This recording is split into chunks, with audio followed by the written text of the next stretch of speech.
अगर आप मुझसे बात करना चाहते हैं कॉल पर तो वीडियो के अंत में मैं आपको नंबर दे दूंगा, तो वीडियो को अंत तक समझें। गौतम बुद्ध कहते हैं हम हर क्षण कुछ बन रहे हैं और यह बनना हमारे अपने कर्म पर निर्भर है। हम किसी भी पल को बुरे या अच्छे में बदल सकते हैं। यहाँ तक कि अगर किसी का स्वभाव बहुत बुरा है उसे तब भी निराश नहीं होना चाहिए और दूसरे लोगों को भी देखकर उसे क्रोध नहीं करना चाहिए, क्योंकि बुरा स्वभाव एक दयनीय अवस्था है। कोई भी व्यक्ति जानबूझकर बुरा स्वभाव नहीं अपनाता, परिस्थितियों के कारण किसी का स्वभाव बुरा बनता है। मेरा मानना है कि जो व्यक्ति गौतम बुद्ध के द्वारा दिए गए इस सूत्र को समझ सकता है वह अब अपना समय बर्बाद नहीं करेगा। चाहे आपका स्वभाव कितना भी बुरा है, चाहे आपने कितने भी बुरे काम करे हैं, परंतु इस सूत्र को समझने के बाद आपके भीतर यह क्षमता विकसित हो जाएगी कि आप अपने जीवन की दिशा को बदल सके। एक बार फिर से सुनिए, गौतम बुद्ध कहते हैं हम हर क्षण कुछ बन रहे हैं, चाहे आप कुछ बनने का प्रयास करें या ना करें। जब आप कुछ नहीं कर रहे होते हैं और आपको ये लगता भी है कि मैं कुछ नहीं कर रहा, आप तब भी कुछ ना कुछ कर रहे होते हैं। यदि इस बात का सबूत चाहते हैं तो अपने भीतर देखिए।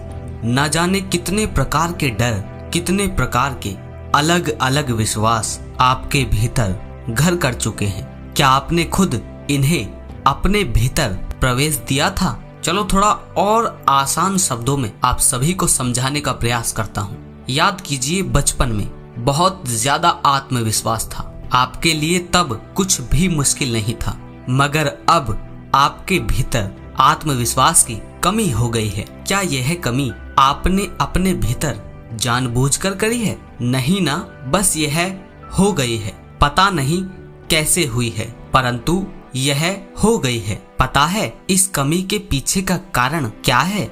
इस कमी के पीछे का कारण है ब्रेन वॉशिंग, जो हर समय हर जगह हो रही है। गौतम बुद्ध ने इस सूत्र में इसी की बात करी है। जो लोग ये नहीं जानते कि ब्रेन वॉशिंग क्या है, उन्हें मैं साधारण शब्दों में बता देता हूँ। ब्रेन वॉशिंग का अर्थ है अपने दिमाग में कुछ डालना या फिर डलवाना। ब्रेन वॉशिंग दो तरह से हो सकती है। पहला नेगेटिव ब्रेन वॉशिंग, दूसरा positive brain washing. Negative brain washing मतलब ऐसी ब्रेन वॉशिंग जो अनजाने में होती है। उदाहरण के लिए टीवी सीरियल से, मूवीज से, न्यूज चैनल से। टीवी सीरियल आपको एक झूठ की दुनिया दिखाते हैं जिन्हें आप सच मानकर विश्वास करते हैं, और फिल्में आपके भीतर किसी के जैसा बनने की होड़ पैदा करती है। और ये बात आपने भी देखी होगी, जब भी आप कोई फिल्म देखते हैं तो आप सिर्फ देखते नहीं, आप उस इंसान के जैसा बनना भी चाहते हैं, और ये होड़ आपके अंदर फिल्में पैदा करती हैं। अब आते हैं पॉजिटिव ब्रेन वॉशिंग पर। पॉजिटिव ब्रेन वॉशिंग का मतलब है ऐसी ब्रेन वॉशिंग जो हम जानबूझकर करते हैं। जैसे अभी आप इस वीडियो को YouTube पर देख रहे हैं, तो अगर कहा जाए तो अभी आपकी पॉजिटिव ब्रेन वॉशिंग हो रही है, आप कुछ बन रहे हैं।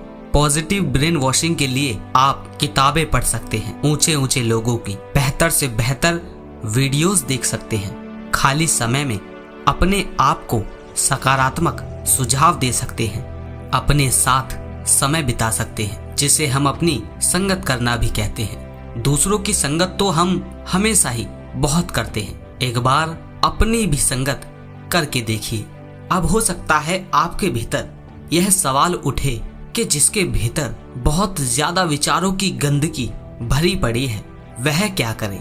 जिसकी बहुत ज्यादा नेगेटिव ब्रेन वॉशिंग हो चुकी है, यानी जिसकी बहुत ज्यादा गंदी और गलत संगत हो चुकी है और उसका दिमाग बिल्कुल भ्रष्ट हो चुका है, कबाड़ हो चुका है, वह क्या करे? इस सवाल का पहला और बहुत ही साधारण जवाब तो यही है कि अगर बहुत ज्यादा नेगेटिव ब्रेन वॉशिंग आपकी हो चुकी है तो अब पॉजिटिव ब्रेन वॉशिंग करना शुरू करें। इस प्रश्न के उत्तर को और अच्छे से समझाने के लिए गौतम बुद्ध के जीवन की एक घटना बताता हूँ। एक बार बुद्ध का एक भिक्षु बुद्ध से पूछता है, बुद्ध, जिसने अपने जीवन में बहुत सारे बुरे काम किए हैं, जो बहुत पापी है, क्या वह अच्छे कर्म कर अपने पापों को खत्म कर सकता है? बुद्ध कहते हैं, प्रिय भिक्षु, अपने भिक्षा पात्र में पानी डालो।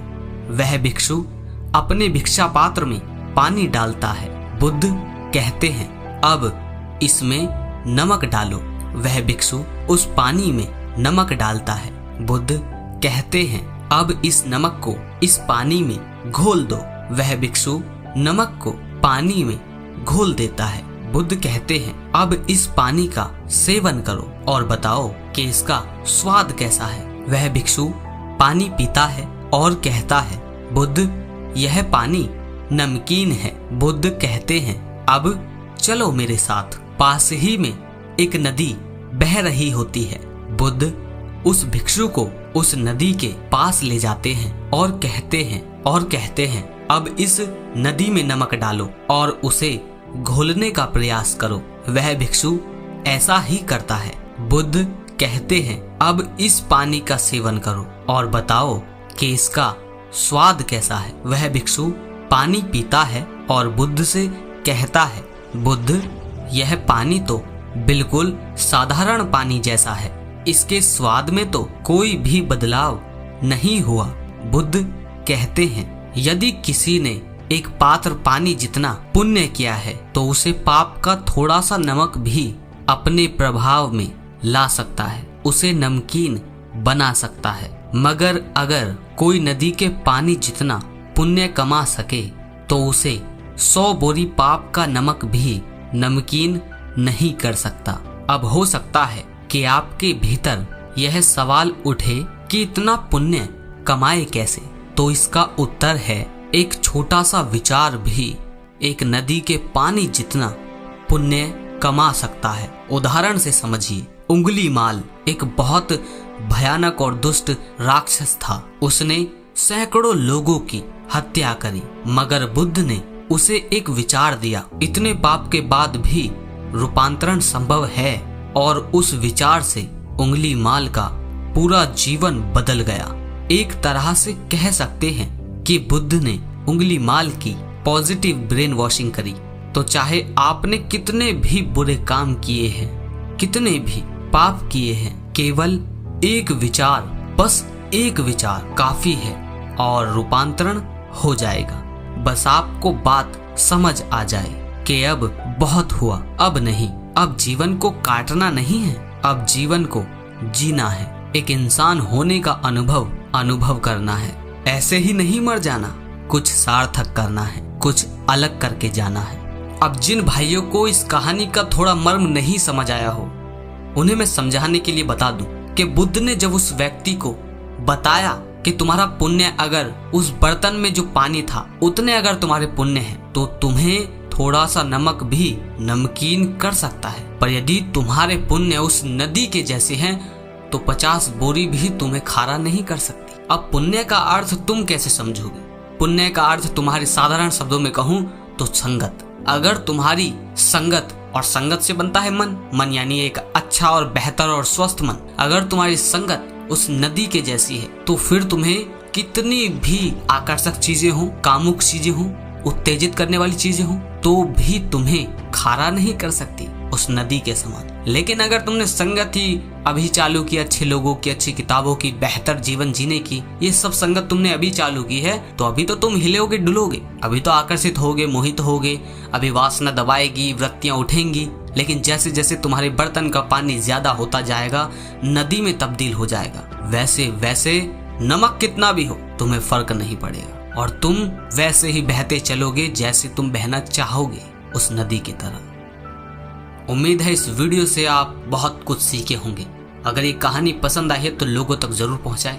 अब जो भाई सोच रहे हैं कि पवन भाई अब नंबर दो अपना, तो जो भाई मुझसे बात करना चाहते हैं वो डिस्क्रिप्शन में जाएं, उसमें मैंने कुछ बातें लिखी हैं, उन्हें ध्यान से पढ़ो और पढ़ने के बाद आप मुझे कमेंट में लिखो कि पवन भाई मैं आपकी सारी शर्तें मानूंगा और मुझे आपसे बात करनी है, तो मैं आपको तब नंबर दूंगा कमेंट के अंदर। लेकिन पहले आप डिस्क्रिप्शन में वो सारी बातें पढ़ें, उसके बाद मैं आपको नंबर दूंगा। मिलता हूँ अगली वीडियो में।